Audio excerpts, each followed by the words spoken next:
కొత్త రఫేల్ కొందామా? కొత్త F-52లు కొందామా? లేకపోతే రష్యా అమ్ముతున్నటువంటి ఏదైతే సుఖోయ్ 52 తీసుకుందామా? ఇవన్నీ ఒక ఎత్తు. అవో పక్కన వాటిట్లో సుఖోయ్‌కి ప్రయారిటీ ఇస్తున్నాం. అదొక పక్కన నడుస్తుంది. దాదాపు 40, 45 దాకా కొంటారుంది. ఎయిర్ ఫోర్సే కీలకం యుద్ధంలో అన్నటువంటి తేలినటువంటి సందర్భంలో జరుగుతున్నటువంటి పరిణామాలు.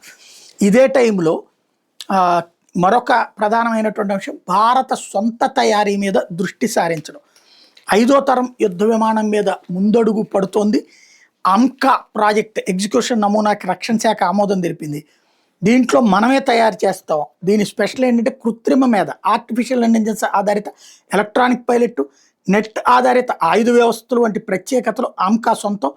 ప్రతికూల వాతావరణ పరిస్థితుల్లో కూడా ఇది సమర్థంగా సత్తా చాటుతుంది. 25 టన్నుల బరువుతో తయారు కాబోతున్నటువంటి దీనిలో కృత్రిమ మేధకి సంబంధించినటువంటి కృత్రిమ మేధతో నడిపే ఎలక్ట్రానిక్ పైలట్ ఆయుధ వ్యవస్థలు ఉంటాయి. ఇందులో అధునాతన ఏవియానిక్స్ సెన్సర్ ఫ్యూజన్ ఉంటుంది. శత్రు రాడాలకు దొరకకుండా దీని అస్త్రశస్త్రాలను అంతర్గతంగా ఉంచడానికి ప్రత్యేక అరలు ఉంటాయి. అంకా బహుళ రీతుల్లో పోరాటం చేసే సామర్థ్యాన్ని కలిగి ఉంటుంది. భారత వైమానిక దళంతో పాటు నౌకాదళానికి సేవలు అందించేలా దీన్ని రూపొందిస్తున్నారు.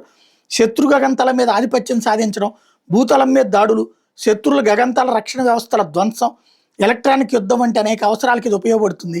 ఈ పైలట్ జెట్ తేలికపాటి పోరాట విమానాలు తేజస్ కలిసి వాయుసేనను బలోపేతం చేయబోతున్నాయి. ఈ లోహవిహంగాన్ని పైలట్ రహితంగా 2 విధాలుగా పనిచేసేలా డిజైన్ చేస్తున్నారు. హైదరాబాద్కి చెందిన వెమ్ టెక్నాలజీస్ సంస్థ దీని ఆకృతిని తయారు చేసింది. ఈ ప్రాజెక్టు ప్రారంభ అభివృద్ధి వ్యయం దాదాపు 15,000 కోట్లుగా అంచనా వేశారు. బహుళ సేవలు అందించే 114 యుద్ధ విమానాలు కూడా $1,800 కోట్ల వ్యయంతో వాయుసేన సమకూర్చుకోబోతోంది. ఇటీవల సైనిక పరంగా ఇది ఒక భారీ కార్యక్రమం. అంకా యుద్ధ విమానాలు 2034 నాటికి వైమానిక దళంలో చేర్చాలన్నది లక్ష్యం. ప్రస్తుతం 5వ తరానికి చెందినటువంటి స్టెల్త్ యుద్ధ విమానాలు F-22, F-35 America, J-20, J-35 China మాత్రం వినియోగంలో ఉన్నాయి. Su-57 పేరుతో రష్యా కూడా ఈ తరహా ఫైటర్ జెట్లు రూపొందించి వీటికి పోటీగా అంకా నిలవబోతోంది. అంకా తయారీ ప్రక్రియకు హిందుస్థాన్ ఏరోనాటిక్స్ లిమిటెడ్ నేతృత్వం వహిస్తుంది. రక్షణ శాఖ ఆమోదించిన నమూనా ప్రకారం గణనీయ స్థాయిలో ప్రైవేట్ భాగస్వామ్యానికి వీలుంటుంది. తద్వారా ఉత్పత్తి ప్రక్రియ వేగవంతం అవుతుందని నిపుణులు చెప్తున్నారు.